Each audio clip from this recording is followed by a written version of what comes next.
Ouviremos agora o programa Hora de Crescer Interiormente com Trigueirinho. E os temas de hoje são: eliminação de forças involutivas, o contato entre almas e como nos lembrar dos sonhos.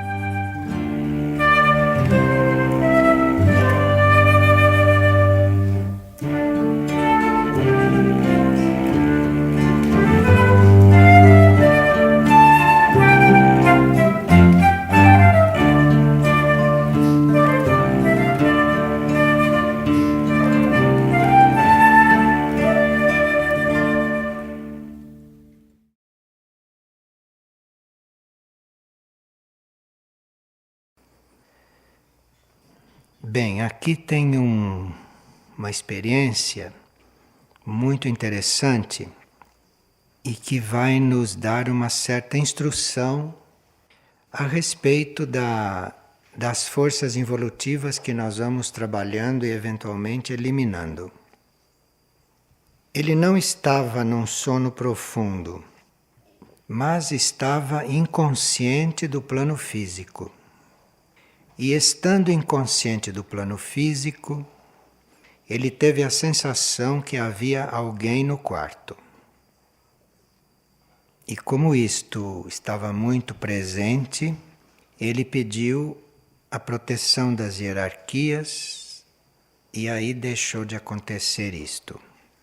Porque esta presença dentro do quarto estava se repetindo algumas vezes.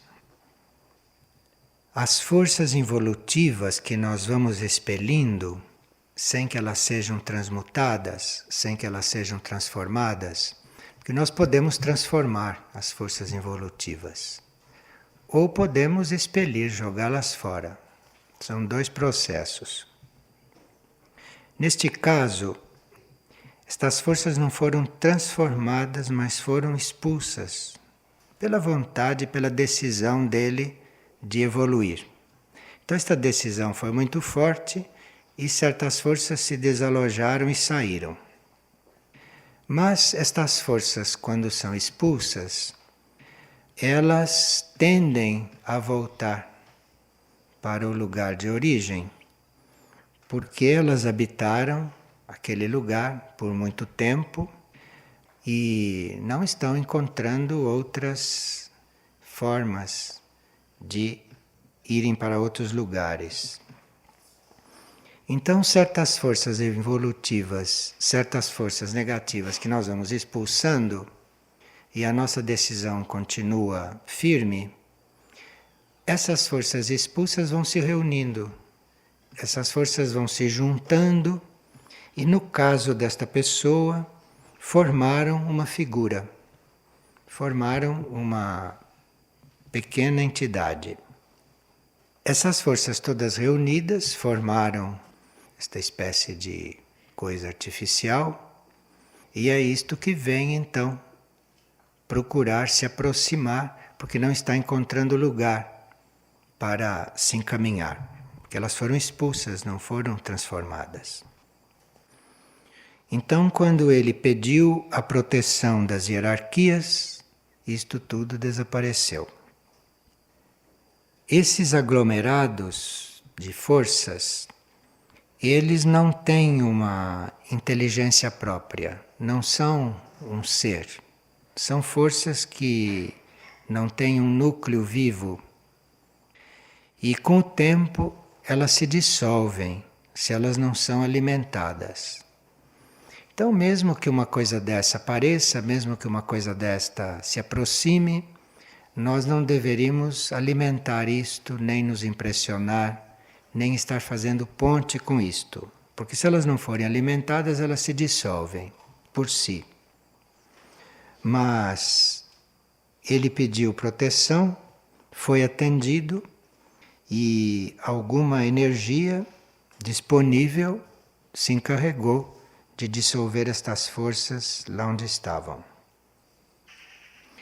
Às vezes as pessoas têm essas atividades nos sonhos ou passam por essas experiências na hora que estão recolhidas e não devem esquecer que se apelam para a hierarquia imediatamente tem uma resposta. Então não ficar aí indecisos diante destas coisas. Não ficarem indecisos, não ficarem impressionados, nem subalternos a estas coisas, porque se elas não se dissolveram, se elas estão aí, organizadas, a gente tem presente que elas não têm núcleo, que não tem nada ali dentro, que aquilo é oco, mas que está ali. Então, pode chamar por proteção e a própria proteção resolve aquilo. E aqui uma pessoa está pedindo que se fale sobre os desencarnados que aparecem nos sonhos e que são muito reais, tanto reais que parecem estar presentes na nossa vida. Quando isto parece real, é porque aconteceu no plano astral. Então o nosso corpo astral, no plano astral, pode encontrar o corpo astral de um desencarnado. E lá tudo parece muito real. Quanto mais real é a presença de um desencarnado, mais nós estamos no plano astral, que é o plano emocional.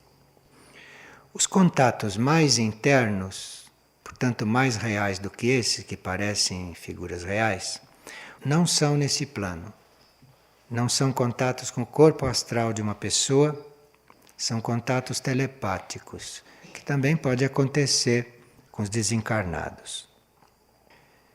Esses contatos astrais nós só temos quando o nosso corpo astral está viajando pelo astral e está encontrando outros corpos astrais. Não é o indivíduo real.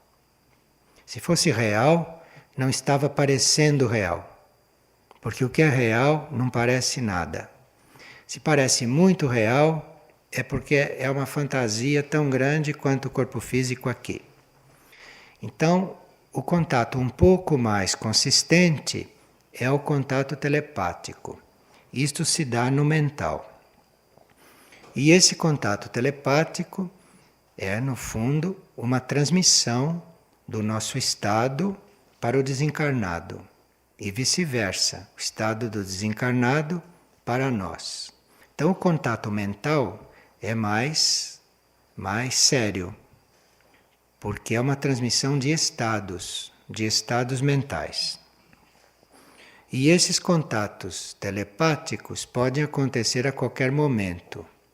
Então nós teríamos que estar com a mente não em alguém desencarnado. Porque se você está com a mente naquele desencarnado, você corre o risco de fazer um contato telepático com ele, se ele ainda tiver corpo mental. Claro que se o corpo mental já foi dissolvido, não há possibilidade desse contato telepático. Mas a maioria dos desencarnados parece que não chegam a dissolver o corpo mental. Parece que reencarnam antes de dissolver o corpo mental. Porque este ritmo encarnatório foi se acelerando com o tempo. Então, o contato mental quer dizer que o seu corpo mental contatou telepaticamente o corpo mental do desencarnado. Isto tudo não é contato elevado e isto tudo é para ser, se não puder ser evitado, é para ser pelo menos não valorizado. Porque tanto o astral de uma pessoa quanto o mental de uma pessoa pode ser tão ilusório quanto a consciência da pessoa aqui, como no tempo que ela estava viva. É a mesma coisa. São partes da personalidade vivas lá do outro lado. Os contatos começam a ser elevados com os desencarnados, não quando a gente os sente, quando a gente os vê, quando a gente conversa com eles. Isto tudo é contato em nível muito duvidoso, em nível de personalidade, em nível mental, em nível astral ou em nível etérico em alguns casos. Os contatos mais elevados começam a ser elevados de alma para alma. Então isto é um tipo de contato que não traz nenhuma destas sensações e nenhuma dessas manifestações.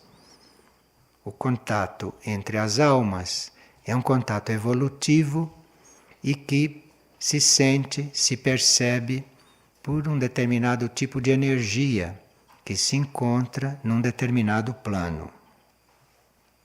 Esses contatos entre almas podem ser muito importantes e nós podemos fazê-los de forma evolutiva, não por nossa vontade, né? Porque o contato entre almas não depende da nossa vontade. O contato entre almas é algo entre a vontade das almas, na qual a personalidade não entra.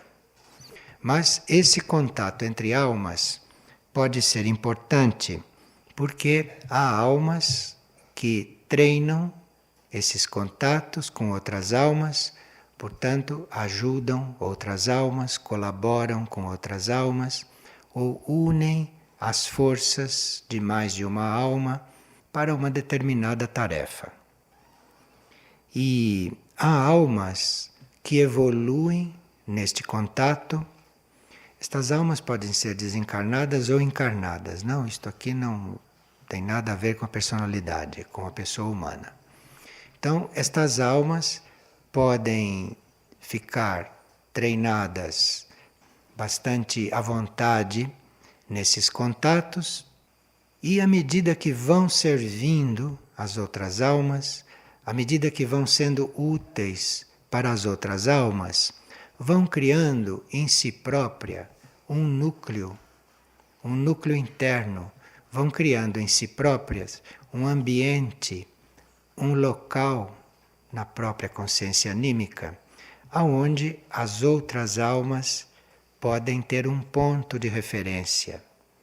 Então, uma alma pode, por exemplo, entrar em contato com este núcleo de uma alma maior, de uma grande alma.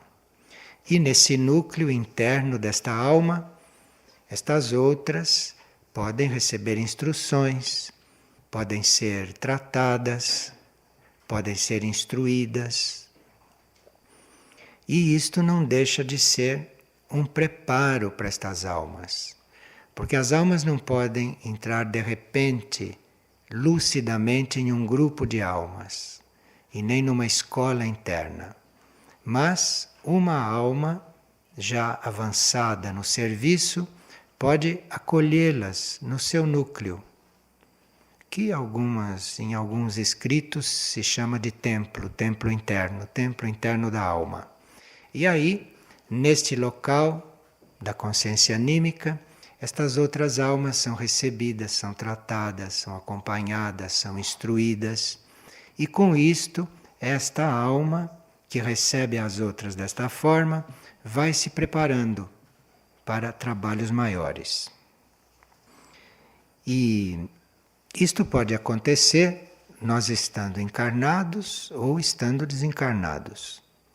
Mesmo um ser encarnado pode, no seu nível de alma, estar fazendo este trabalho e lá naquele nível está cuidando de almas que podem estar encarnadas ou podem estar desencarnadas. Este é um trabalho que não está obrigatoriamente ligado ao plano físico. E a gente estando encarnado, nada impede que se faça esse trabalho. Mas aí o contato, a qualidade do contato, a consciência do contato é sempre muito maior do que esses contatos telepáticos ou do que esses contatos mediúnicos no plano astral. A diferença é que quando isto se dá em nível de alma, quando isto se dá em nível de eu superior, nós ali estamos bem conscientes de tudo que se passa. Estamos conscientes do que estamos fazendo, estamos conscientes das ajudas disponíveis, estamos conscientes daquela necessidade daquela alma que ali deve ser trabalhada. Enfim, ali existe uma consciência de tudo isto. E no contato telepático e no contato astral ou mediúnico pode não se ter tanta consciência. Pode acontecer até um encontro, um contato automático, mecânico, no qual nós não temos muito discernimento e não temos muitos elementos para perceber a qualidade do contato e nem aonde as coisas estão realmente. De forma que aqueles que têm a facilidade desses contatos astrais ou desses contatos telepáticos com desencarnados, deveriam olhar isto com muita imparcialidade, com muita neutralidade, não se impressionar com isto, não rejeitar, porque isto é um caminho, isso são etapas. Isso são etapas para se chegar lá naquele contato mais puro, lá naquele contato direto de alma para alma. E não você está tendo contato com a alma através da tua mente ou do teu corpo astral, que vocês aí podem imaginar quanta impureza entra e quanta coisa humana entra aí. Então, isso são etapas, isto são degraus do caminho, até que a gente tenha um contato mais lúcido, mais puro, e que pode acontecer a qualquer momento, e na maioria das vezes nós nem somos conscientes disso. Vê-se que há contatos entre as almas, porque entre as pessoas começa a haver um outro tipo de relacionamento, começa a haver um outro tipo de tratamento e começa a haver um outro tipo de entendimento entre as pessoas. Aí vê-se que o contato está incluindo as almas e que está havendo um contato interno elevado.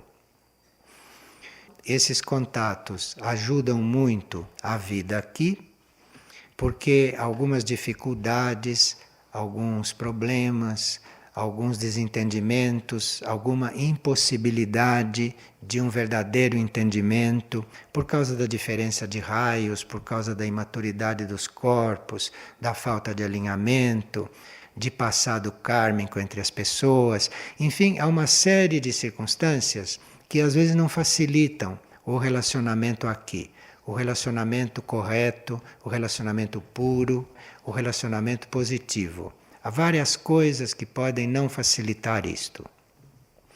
Mas quando as almas começam a se contatar, quando as almas começam a se conhecer, então isto sempre influi na situação aqui, se a alma está encarnada. Isto sempre influi beneficamente, e a capacidade do indivíduo de se relacionar com o outro vai mudando, vai melhorando. Isto quer dizer que as almas estão se contatando. Aqui tem uma carta de uma pessoa na qual ela se considera preparada para muitas coisas, mas que ela ainda não percebeu qual é a sua missão.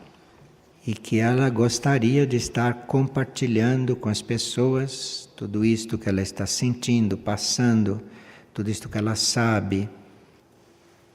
Como ela faz para comunicar para as outras pessoas tudo aquilo que ela vive, tudo aquilo que ela está experimentando. É o contrário. Tudo isso você deve guardar em muito silêncio. Não tem que compartilhar isto com ninguém, a não ser que tenha um sinal muito forte para isto.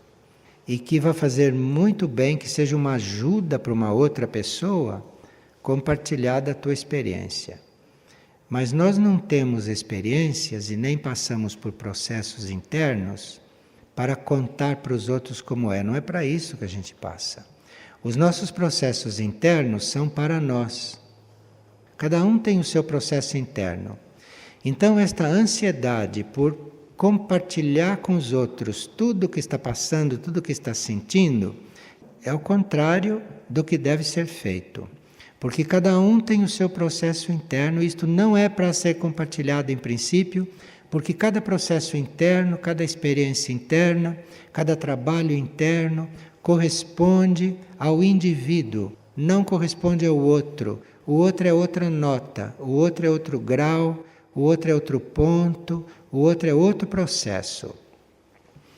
E para que o processo de uma pessoa, de um ser, compartilhado com o outro, não vá prejudicar o outro, não vá confundir o outro, precisa que o outro esteja realmente necessitando de uma luz naquele sentido que nós podemos manifestar.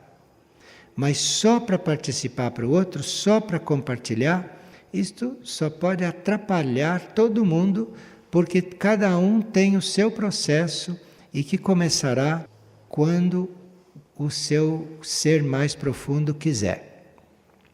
Agora, em certos momentos, nós percebemos, nós recebemos um sinal de que podemos compartilhar uma coisa com alguém ou com um grupo. Mas aí precisa que aquele alguém ou aquele grupo esteja num momento que possa realmente se valer daquilo, que possa realmente usufruir daquilo. Mas aí entram muitos fatores, aí entra muita habilidade, principalmente a forma de partilhar. Porque aquilo deve ter uma medida, aquilo tem um grau, aquilo tem uma dose, que é a correta para o outro poder receber uma parte daquilo. Porque todo o nosso processo nós nunca poderemos compartilhar porque não o conhecemos. Aquilo que nós conhecemos do nosso processo é a mínima parte. Então estar expondo o nosso processo, estar falando do nosso processo, comunicando o quê? Se a maior parte do processo é inconsciente, é subjetivo, em um nível que nós não temos alcance. Então é preciso realmente muita autorização interna para falar do próprio processo interno. E aqui nesta carta tem outra palavra muito forte que é missão. Não sinto que já percebi a minha missão.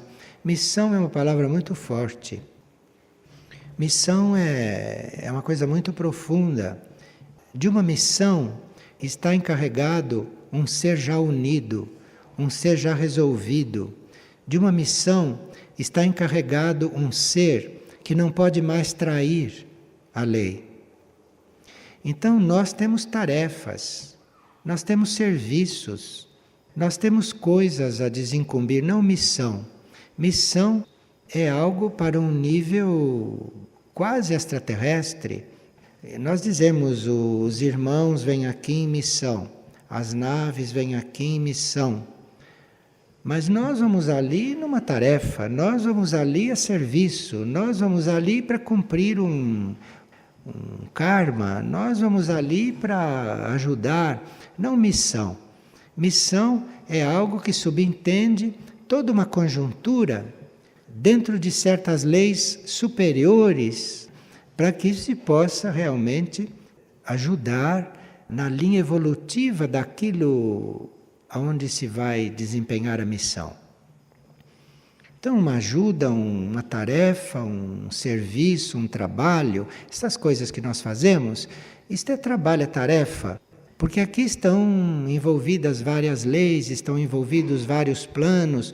Uma missão é algo dentro de uma lei superior, dentro de uma lei imaterial. A missão tem a conotação de que você vai fazer uma coisa dentro do plano evolutivo. Uma tarefa, um trabalho, às vezes está aí num plano dúbio, está aí num nível de dualidade, de dualismo, onde você vai cumprir uma tarefa e chega ali você vê muitas coisas que você pode fazer, outras que você não pode. Numa missão estão envolvidos partes do plano evolutivo e um conhecimento daquilo que se vai ali desencadear. Enfim, missão é para os nossos irmãos maiores. E as coisas que nós procuramos desempenhar e resolver são tarefas. Isto já nos coloca numa sintonia um pouco melhor. E aí as ilusões já vão começando a se afastar. As ilusões, as megalomanias, as coisas psicológicas já vão começando a se afastar. E isto é muito bom para o trabalho. Isto é muito bom, isso vem sempre em benefício do serviço. Uma pessoa está dizendo que raras vezes ela se lembra dos sonhos. E ela gostaria de saber por que ela não se lembra sempre. Pode ser falta de prestar mais atenção a esse assunto.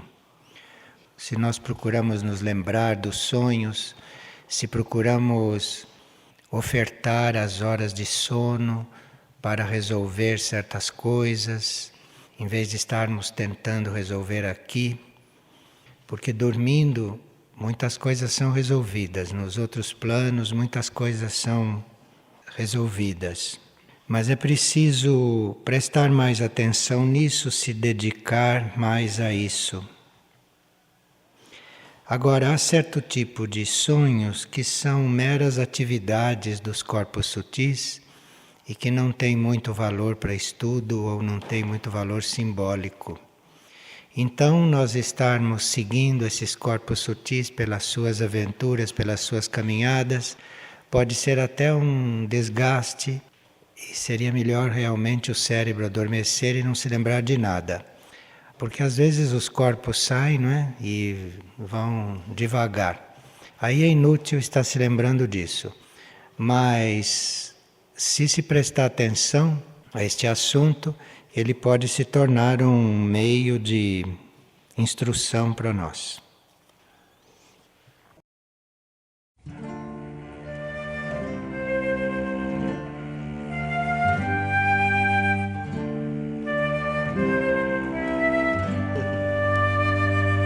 O programa Hora de Crescer Interiormente com Trigueirinho é apresentado todas as segundas e sextas, às 17h30. Todo acervo de palestras gravadas de Trigueirinho está disponível gratuitamente no site da editora Irdim, www.irdim.org.br. E para maiores informações sobre o autor, visite também o site www.trigueirinho.org.br. E em Nova Friburgo, informações no endereço Rua Ernesto Brasílio, 14, Sala 307, Edifício Central, Centro.